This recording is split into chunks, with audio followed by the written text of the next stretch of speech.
Mountains of Mecca, what can you say of the day that Abraham passed your way and he was instructed by God to build a house of peace where people will pray and they will come on every lean. waxbarashada nooca caafimaadka kamid waxa laga yaabaa wuxuuna leeyahay laakiin dhinaca wadooyinka marka fiirisid runtii meelaha qaarkood waad aad baad uga murugoonaysaa markay aragtid meelahaas oo xilligii dawladii hore dhisnayd markay ahay jirtay ahaa meelaha ugu quruxda badan uguna wadada wanaagsan tusaale ahaan hadda anu waxaan maalmaha asbuuc ugu dambeeyay kor dhulka kusoo maray wadada isku xirta Garowe iyo Gaalkacyo muddo waxay ka horeysayna waxaan fursad u helay inaan tago wadada isku xirta Gaalkacyo iyo Galdogob labadaas haddaan runtii ka hadlo iyadoo inta kale wadanka qaybo kamid ah yihiin haddaan ku hormaro runtii wadada isku xirta Galdogob iyo Gaalkacyo oo runtii markii ugu horeysay aan taariikhda amra ay ahayd waliba aanu gaariga aan waday aan runtii aad u garanayn haddana runtii aad baad u murugoonaysaa markay aragtid wadadaas sababtoo ah waxa weeye waxa laga yaabaa wado haddii ay laami ahaan lahayd laga yaabo nus saac ama 20 daqiiqo ku socotid inaad 5 saacadood wax ku dhow socotid arrintaas oo runtii markaad aragtid gaarigu aan saanta qaadan roogi karin labada magaalo inta isu jiraan wadadu si istiraatiiji u tahay baahida loo qabo wadadu ahmiyadda ay u leedahay inta isku xiraysa markaad aragtid iyo inta ay laagtahay runtii waxa weeye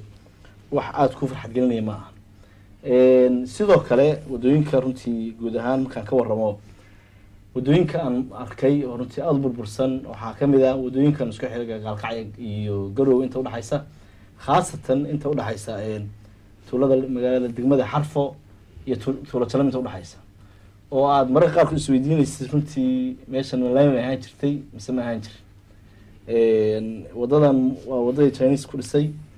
lacag xoog la dawladda gelisay dhaqaalihii wadanka ku baxay maxay saan noqotay isweydiinaysa marka qaarkood marka guud ahaan wadanku wadadan kale ee isku xirta Jariban iyo Gaalkacyo ayada runtii muddo maan marin laakiin macluumaadkeeda information-keeda baan hayaa dadka marana waan ka wareystay ayada laftigeedu runtii inkasta oo la dadaalay oo ilaa xad runtii dadka u kacay qayb qabteen haddana waxaad de wado runtii hadda rafkiina aan qaybo kamid ah ka bixin weeye laamin iska daa marka guud ahaan marka wadanka fiirsid wadadan dheer marka Jalam laga bilaabo ilaa Boosaaso tagta iyo tan ilaa Lascaano tagta oo okay mooyaan wadanka inta kale runtii wadooyinka waxa kama jiraan wadooyinka laamiga ah kuwaas laakiin wadooyinka hore oo rafka ahaa aan laamiga ahayn ayaga iska badaa soo qaadin marka guud ahaan inahaas baan kusoo koobaya waxaan kusoo arkay aan isleeyahay runtii cidna oo maqnaa ceelna uma qodna dhulkaas hadda waan ka hadlaya Siciid adigu laftirkaaga waxaan u maleynayaa meelo badan oo Soomaaliya inaad martay marka aad gaadiidka ka dhax shaqeeya dalka aad saaran tahay oo adiga aadan wadin iyo markaad adiga wadato wadooyinka aad maraysana aad og tahay farqiga yacni labadaasi uu keeni kara bal u suuree dadka aan nasiibku u helin inay ku safraan wadooyinka iyaga بسم الله الرحمن الرحيم الحمد لله رب العالمين وصلى الله وسلم على سيدنا محمد وعلى آله وصحبه أجمعين عبد الرحمن أولا أديك يا بعض الصومالي ستويدين مهنقيا سيدو كلا ددك ولا لها هي ستاقي مشروعا وداكسين وحمديهن أمان يا مهنق يا حملي انتبه سيدا أول شيء أخونا طيب ودب قف كستو كنو ودمدان infrastructure كلا ودوين كله marka uu tago Soomaaliya wuxuu dareemayaa xishood wuxuu dareemayaa naxdin wuxuu dareemayaa walwal mararka qaar wuxuu dareemayaa liidasho ilaahay dad liitayna kama dhigin wax laga naxo in 2013 inuu aragnay caalamku meesha marayo in inagu alee in wari ku nool lahayn nolol heerkaas ah ilaahayna ma badin sida hadda dadkan isku dayo kala weynu awoodnaa dabcan waxay u baahan tahay baraarug marka waxa ugu weyn aniga igu soo dhaca markaan maraya wadooyinka Soomaaliya meel badan aan ka tagay waa welwel waa xishood waa yaxyax yani wadamadan aan joogno oo infrastructure kale wadooyin kale hawooyada leh bundooyinka dhismayaasha leh bini aadan baa samaystay cirka kale soo dhicin bini aadan ka sameeyay waa bini aadan oo kala adduunka ku nool dabcan waxay isticmaaleen aqligii waxay isticmaaleen jeebkoodii waxay isticmaaleen nidaam dowladuhu door weyn bay ku leeyihiin shacabku door weyn bay ku leeyihiin sharikaadkooda door weyn bay ku leeyihiin waa uma jihaysan mustaqbal leh innagana waxaan aaminsanahay isku daygaani hadduu hirgalo waa isku day muujinaya dadnimo waa isku day muujinaya isku kalsooni waa isku day muujinaya inaynu wax qabsan karno ma sahlana laakiin waa bilow fiican waana bilow mudan in qof kasta oo muwaadina oo Soomaaliya uu ka qayb qaato waxaa sheegtay markii wadada la bilaabayay in lagu bilaabay wanbixi wadada hala dhisay anu marka xoolo baadiye malay laakiin qoraabaan hay buug baan leeyahay marka wanankayga wax ka bixinaya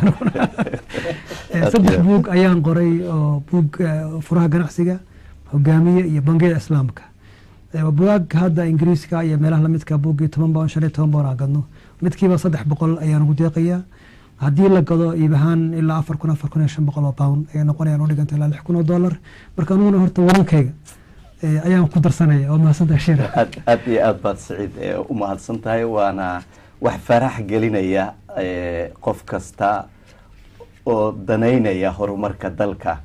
waana wax dhiirigelin fiican wax walbana qofka bixintiisu waxay tahay wax weyn oo aakhiriya adduunba wax taraya maadaama wado ay tahay wax la dhisayana ayna tahay wax if iyo aakhirada ajarkeedu uu ku soconayo dayib haddii aan soo noqono wadadan aragtidan maxaad u malaynaysaa ninka reer miyiga ah aragtay Soomaaliya jooga xoolahan asaguba uu ka aradan yahay goostay in uu bixiyo shalay wanbay joogtay maantana geeli bay joogtaa geelna waa la isku dilaa bixinaya misteri waxa u muuqday ama ifafaalo wanaagsan oo tilmaamaya Soomaalidu inay wax qabsan karto ninka reer miyigaana lagu tashan karo asna isku tashan karo Cabdiraxmaan runtii xagga wacyiga waxaad moodaa dadku runtii wax badan baa iska bedelay anu wadanka waan ku noolaa runtii oo hadda laguma tiriyo qurbo joogta dadka waxa lagu tiriyaa muwaadiniinta localka ah marka dadka wacyigiisa waxa qayb ka qaatay tiknoolajiyada casriga hadda lagu jiro waxa laga yaabaa wadadan meesha ay ku dhamaato hadda meesha ay ka bilaabato caawa in Soomaaliya laga daawanayo live ah taasi waxay sahashay ninka baadiyaha jooga ninka tuulada jooga inuu la wacyi noqdo taqriiban ku dhawaado ninka magaalada jooga inuu adduunka wax ka dhacaya la socdo wadooyinka adduunka laamiga daawado iyo highwayada baabuurta isu marayaan waxa laga yaabaa wadooyinka Jarmalka ama Mareykanka inuu ka daawado 5 gaari dhinac maraya marka runtii dadka wacyigooda wax badan buu iska bedelay wacyigaas bedelay wuxuu keenayaa ninka miyiga jooga oo geela leh oo maalqabeenka runtii inuu ku dhiirado oo ogaado faa'iidada ay leedahay marka loo sharxo wadadan uu leedahay markuu ogaado faa'iidada wiilkiisa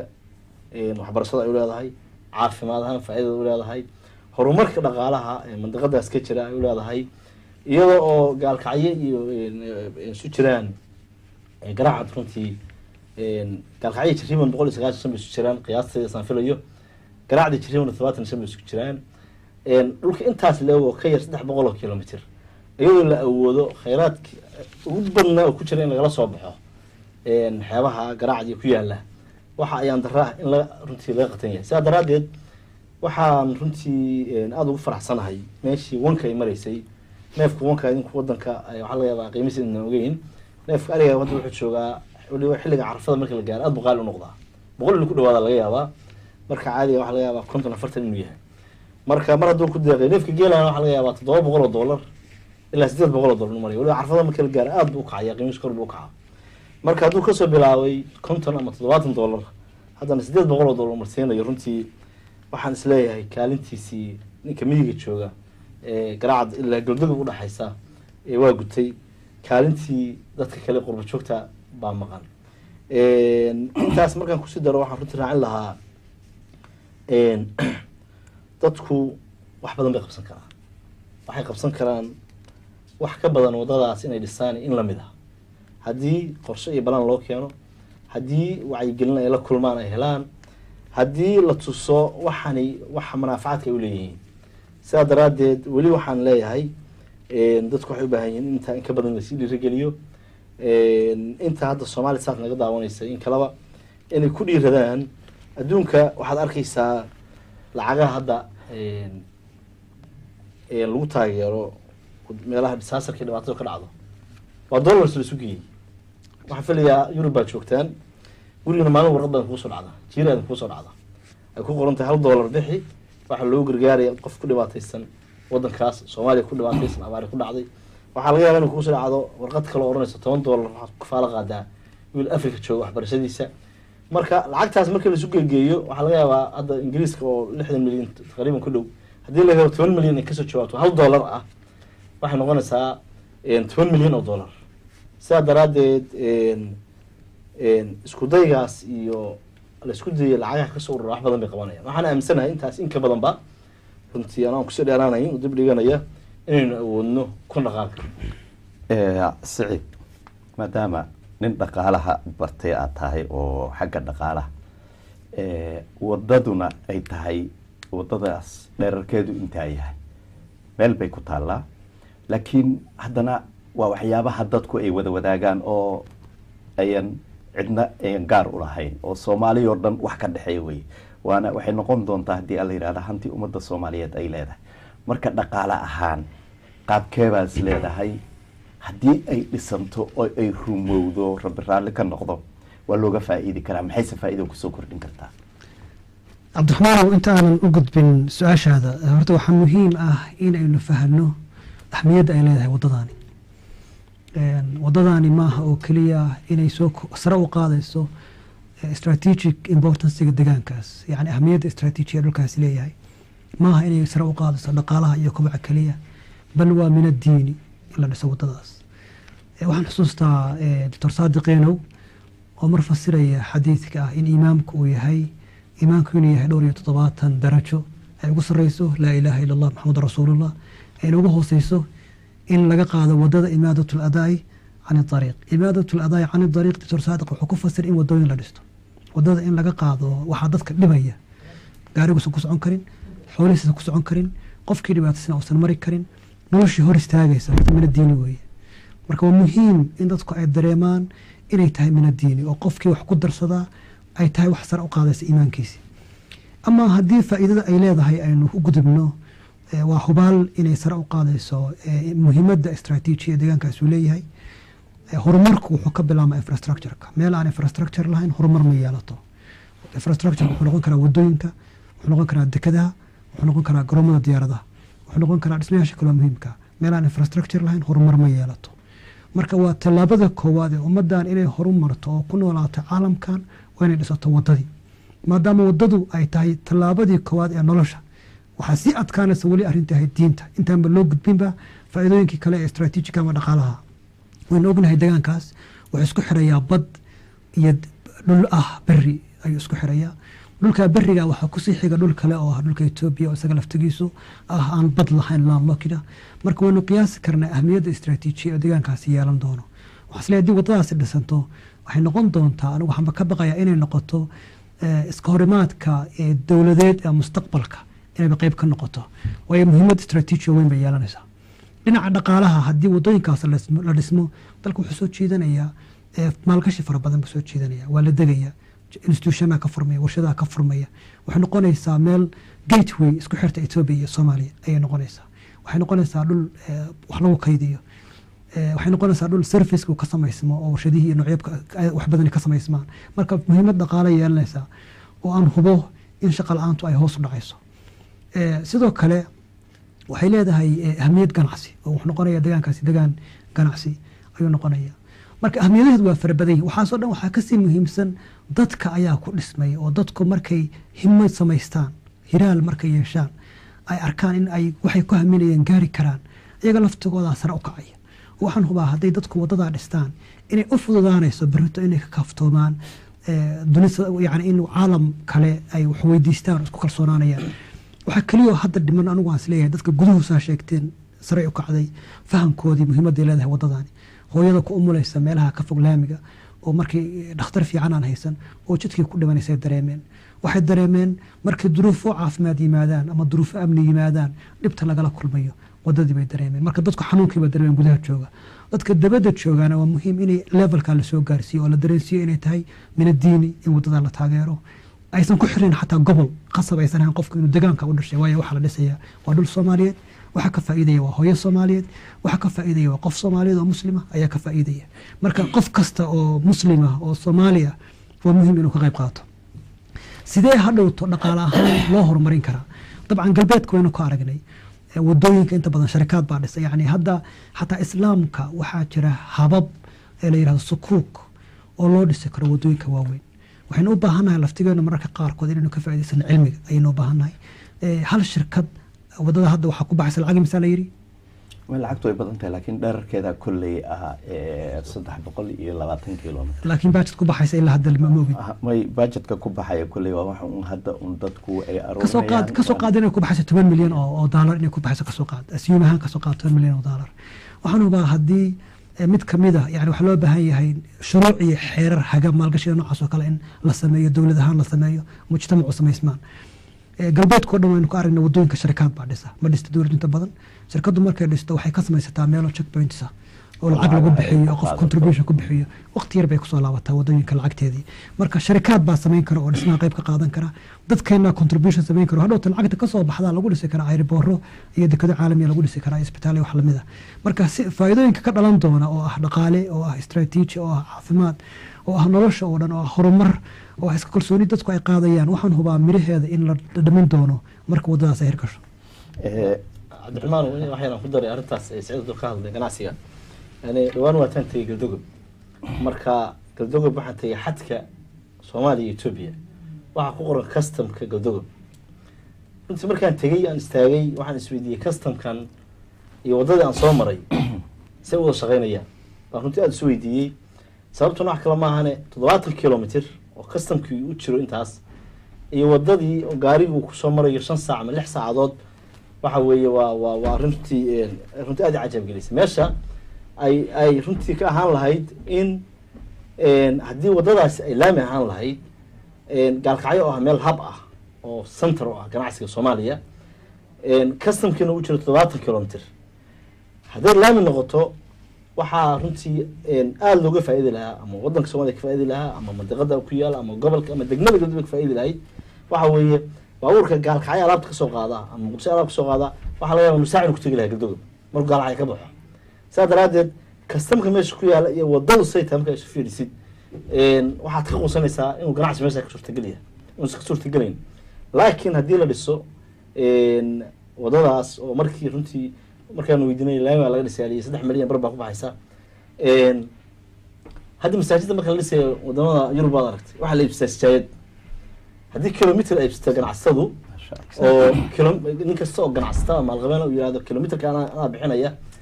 runtii in fikirkaas masaajidda laga soo guuriyo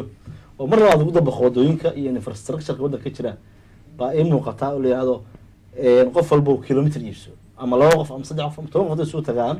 hadduu 20 kun oo doolar ama 100 kun oo doolar yahay 10 kun isku darsadaan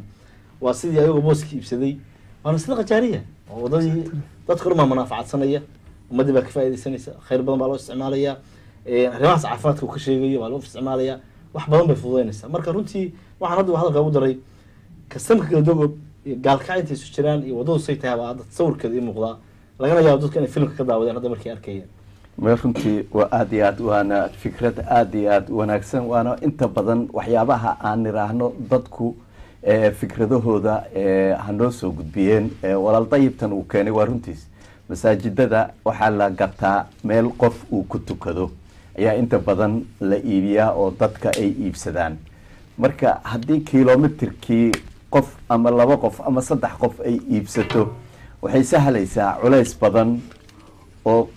dadka u kacay arrintan oo isu xil saaray annagoo og xilligan sida aan nahay iyo duruufta dalka yagii uu ku jiro ay tahay mid aad iyo aad culays uga qaadayso qofkiina ay noqonayso mid aakhiriya adduunba wax tarta sicid yani wadada waa isla sheegnay waana isla aragnay maxaad dhihi lahayd dadka kale ee soomaaliyeed ee adigoo kale ah oo dibadda jooga ama dadka sidaadoo kale ah wax qora in arrintan ayada ah ay qeyb ka noqdaan qabkee baad u dhigi lahayd bal haddana intuusan siciid uusan ka jawaabin halka ay marayso waxaan rajaynayaa bal wax yar inaad nala daawataan inta siciid uu qadiyadda ayada isu diyaarinaya hadda waxaa idiin muuqata waa wadadii weeye iyo halka ay marayso iyo neefka uu noo qalay ama labada uu nagu soo riyeeyey waa $1 bay isku gaaraysaa haddana wuxuu ku dhiiranaa in 2 jeer iyo 3 jeer lagu soo noqdo oo uu bixiyo hal qof oo waddanka gudihiisa jooga oo waxaa jira $10,000 bixiyey 10,000 waxay u dhigantaa 25 ranti qof waxaa jira 2 neef oo ariya bixiyey qof waxaa jira 3 neef oo ariya bixiyey waxay ku tusaysaa dadkii waddanka joogay inuu tashaday laguna tashaday in waddanka wax laga qabto oo waddanka la dhiso waxa lagu dhisayaana waxaan haynaa dadka dibadda waxaan u cadaynaynaa dhowr arrimood aadan maxamed cabdulle iyo ragga la midka ahi waa raggii shaqada wax ka qabtay waxa ay wadaanna waa fariin ay gudihii ka soo qaadeen guddigii gacanta ku hayeen ay ka soo qaadeen waxaan u cadaynaynaa sidii doctor bashiir cali bixi uu sheegay qofka ka warwareegaya wadadan waa waddo Soomaaliyeed qof walba Soomaaliya iyo qof walba muslina iyo qof walba insaan oo wax garanaya inuu wax ku darsado fudud waxaan cadaynaynaa wadadan xoolo hore oo loo hayay iyo xoolo hore oo lagu cunay ama xoolo hore oo lagu dhacay ma ay jiraan hadda waxa soo baxaa xisaab cad bay ku baxayaan akoon bay ku jiraan sharci bay kaga baxayaan qof $1 ku darsaday halkiisa $1 waxa weeyaan khasaari mayo qofkii u dhashay gobolka mudug iska daayay jigjiga dad u dhashay ayaa lacag hadda ka soo diray dad baa Hargeysa ka soo diray dad baa Boorama ka soo diray dad baa magaalada Muqdisho ka soo diray dad baa Addis Ababa ka soo diray waxay garteen macnaha insaaninimada iyo waxaan la qabanayo inay yihiin wax wanaagsan ayay garteen qofkii ku marmarsiyoonayay waxbaa la cunayaa waxbaa la xadayaa dadka hawshaan u taagan waa dadkii ugu mudnaa dad baahanna maaha dad tuuganimo lagu yaqaana maaha qofkii wax bixiya wuxuu bixiya meeshii ay ku baxday xisaab cad iyo waxa weeyaan warcelin cad ayuu naga sugayaa loo soo celinayaa waxaan cadaynaynaa oo kale inay tahay hawshaanu midaan istaagayn waxa aan ku hamiyeynaana inay tahay in laami la dhiso laamiga la dhiso markaanu qiimaynay halkii kiiloomitir $120,000 ayaa lagu bixiyey lagu qiimeeyey $120,000 markii ballaca ay 7 mitir u tahay dherarkina 1,000 mitir ay u tahay 7,000 oo mitir weeye $120,000 7,000 oo mitir haddii loo qaybiyo waa $17 iyo dhibic 14 falis weeye halkii mitir oo laami oo isku wareega ninkii dhisaya wadada isku xidha galdogob ilaa iyo garacad mitirka uu $17 hadduu noo soo diro mitirkiisa waa u calaamadaynayna ninkii 5 mitir dhisa 5 mitir waa u calaamadaynayna ninkii 10 mitir dhisa 10 mitir waa u calaamadaynayna waxa qurmaya waa taariikh ninka geel hashar neefka ratigaana bixiyey labada wadna xeradiisa ka soo saaray waxa weeye wuxuu diyaar u yahay in waxa weeye waxaan idin haynaa cod dheer oo ay ku oranayaan kalluumaysatadu waxaan idinka codsanaynaa in garacad dekedeeda naloo dhiso kalluunka aan soo jilaabno qaybna wadadaan ku bixinaynaa qaybna dekedaan ku bixinaynaa hamiga ninkaas uu leeyahay waxaa la rabaa dadkii dhaqaalaha u haystay dadkii aqoonta u lahaa dadkii siyaasadda ugu jiray inay u hamiyaan dhulkan waxa weeye dadkii lahaa baa iska leh dadkii lahaa buu sugayaa wuxuuna ka sugayaa inay dhisaan oo ay wax ka qabtaan sawirkii iyo sidii meeshu sida ay ahayd iyo hadda sida ay tahay iyo sida laga rajaynayo oo aan rajaynayna haddii alla yidhaahdo wadooyinkan inay noqoto Yurub oo anagu aan maalin walba marno sicid haddaan kuusoo noqdo su-aashii aan ku weydiiyey adigoo oo bal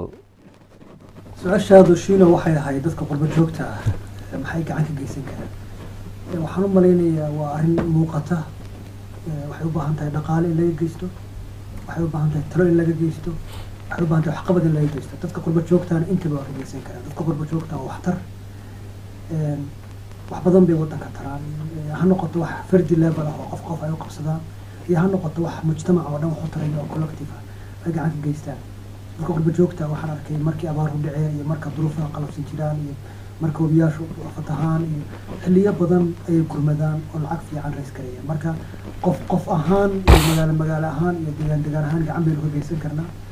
waxaynu kaloo samayn karnaa wadamada aan joogno oo aynu canshuurta ku bixino taxpayerska aynu nahay dowladaha iyo institutionada ka dhisan baynu la kaashan karnaa inay gacan ka geystaan horumarinta wadooyinkaas ay gacan ka geystaan waa wax hirgeli kara oo wax macquul ah wax la tijaabin karo waxyaabaha aynu gabnay sidii u dhacay dagaalka sokeeye maaha oo keliya burburka dal iyo dad muhiimadii yani waxaynu gabnay significancegeeni nolosha qiimaheennii iyo ahmiyadeennii iyo valuegeenu lahayn baa hoos u dhacay qofka soomaaliga kuma kalsoona inuu mashaariic horumara ula hortegi karo hay'ado kale marka wax gacan bay ka geysan karaan baan aaminsanahay haddii hadda inuu ingiriiska aynu nahay canshuur baan bixinaa hay'adda developmentka u qaybsan haddaan u tagno aynu projectan horribna waan ogaa inay gacan ka geysan karto marka qofkii aan dhaqaalo haysan oo hay'ado iyo institutionno garanaya oo loobin u samayn kara siyaasadeed loobin siyaasadeed buu samayn karaa ganacsatada xawaaladaha oo kale gacan gaari ka geysan karaan haddii la dhaho qof kastoo $100 dilaya $1 ugu dar mashruucaas sanadkii waxaa la qiyaasaa lacag $2 to 3 billion ku dhow inaynu dirno haddii marka $100 $1 loogu daro sanadkii waxaa soo baxaysa lacag $12 milyan soo baxaysa waxaan isleeyahay waa lacag ka yar lacagtu mashruuc u baahan yahay waxaynu u baahan inuu isticmaalo xikmad qofkii wax contribute garayn kara anigu waan hubaa dadka qorayaasha iyo networkyada ka tirsanaya haddaan bar dhex dhigo mashruuca waan hubaa inaanu samayn karno bandhig buugeedyo u gaar ah ee mashruucan ugu taageeray waxyaabahaan ogaaday waxaa ka mid ah qoqobka siyaasadeed iyo qabali ee ummadda dhex yaalla qorayaasha ma dhex yaallo waa hal kalaab hal objective bay leeyihiin oo asay dalka ay dadka badbaadin lahaayeen wacyigelin ugu samayn lahaayeen mustaqbalkan maanta ay ka jiraan iska qurux badan ay ugu sawiri lahaayeen marka iyaduna waa dadaal aan samayn karo inaan kolleegyadayda iyo saaxiibadayda kula laabto aan dhaho bal hal bandhig bugeed aynu ku qabano ama London ama Norway ama Denmark ama Sweden mid kamid ah wadamada Soomaaliya ku badan tahay oo maalinta lacagta ka soo baxda aynu alloqad gareyno mashruucan qof kasta wax uu qaban karaa ilmaha iskoolka dhigta ayaa isku dayi karaa inuu dhaho fundraising baan wadi u sameeyaa wadadaas wadaagsin oo intuu boqoshada lacagta lagu qora qaato ardayda ula tii karaa haddii collective si wada jira aynu u dareemno ahmiyadda ay wadadaas u leedahay strategic ahaan dhulkeena dhaqaalaheena caafimaadka ganacsiga waxbarashada isoo dhawaanshaha iyo isjacaylka dadku wada qabsadaan way soo dhawaadaan waxaan aaminsanahay qof walba gacan ka geysan kara aad iyo aad arrin fiican way sicid taas ayadaa aad ku guuleysatid anna halkan waxaan ka sheegayaa Soomaalisaad inay noqon doonto bandhig buugyadaas wadaagsin loo qaabiyey haddii ay hirgasho inay qayb ka tahay faafinteeda iyo gaarsiinteeda ummadda Soomaaliyeed gudoomiye haddii aan u soo noqono idinka qayb ahaan inteebaad is leedahay waad ka geysan kartaan wadadan waayo waxbarashadu waxay u baahan tahay wadadii ay mari lahayd haddii jaamacadda bariga Afrika meel ay ku taalo in loo socdo saad sheegaysay goldogob loo socon kara nus saac in 5 saac gaalkacyo looga socdo haddii wadadu ay laami tahay soo kama fududaateen ardaygii ka soo tagay goldogob inuu gaalkacintu wax ka barto ku laabto ama intuu goldogob wax ka soo barto uu soo noqdo taa iyada ah ka jaamacad ahaan door intee la eg baad ku yeelan kartaan يعني معنا كنت أفضل ما صنتها هاي كنت أنا وجد بسؤال هذا كساب صن كنت جامعة دور كيك قارن كلام وضدا وحن جامعة لها مركز لقصة غربة شوكتها دور كويا لنا السوين أنا نوع على سكسارو تذكر كم كده هذه دت كمية شوي وان يرتكو دقيقين كان عصدا سوماليات كارهان كان عصدا غير بنتلان baan runtii waxaan soo jeedin lahaa talo taladaasoo runtii intaan u soo jeedin aan uga mahadnaqi lahaa mashaariic kuwan la mid ah oo ay qabteen iyo qof magaalo jooga inaan loo kala harin inaynu dhaqankeennii suubanaa ee kaalada ahaa ku noqonno reer miyigu inuu kaaleeyo nin walba xoolo laga helo ninkii xoog haya xoogga laga helo ninkii tala haya talada laga helo ninkii gaari haya gaari laga helo of the day that stones from the sky fell, destroying an army determined to break the house of Allah that Abraham built. Oh, mountains of Mecca, how was the dawn on the day that my prophet Muhammad was born? أنا محنك يا آدم عمل كان سو كلاته إنه نسوي نكسر وقايب قاضم إنه بقعد إنه وإن كل رجل كنا كل رجل ما في مال تاسانا إن شاء الله تعالى ديار ولنا هاي يمكن أن رجينا إن شاء الله تعالى كوعا ونيسان أنتم لسومها إلى مسؤولية دولة أنا وحن بحنه أنا وأقول بحضي كو تكتي واحد أمي يستوي وحن عقصنا عندي آخرين ذي دون كذا ما يشاس وحكي قبانيسا وحن ربنا ولا رجاله إن لكل الشقية عدس بأنه جيسني وحكي غير إن شاء الله تعالى مصلحة عامك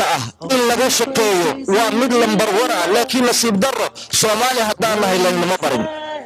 ونصيب دره صومالي هدان الله إلا المبرم والله إنما أردن وحن ويدين كبحية هذا common interest وحكوهرية محاكو يضايا مصلحة هذا خاصك taarigoodii iyo baabuurtooda ay ku bilaabeen gaalkacyo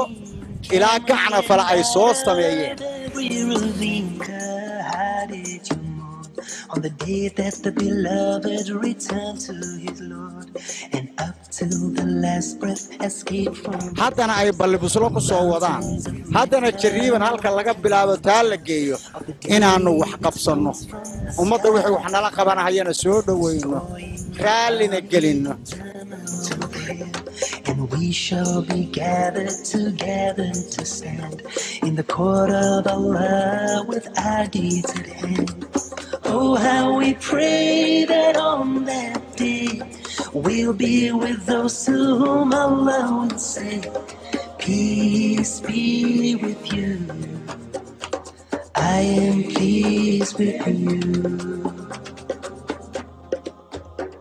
Oh, mountains of Mecca, bear witness that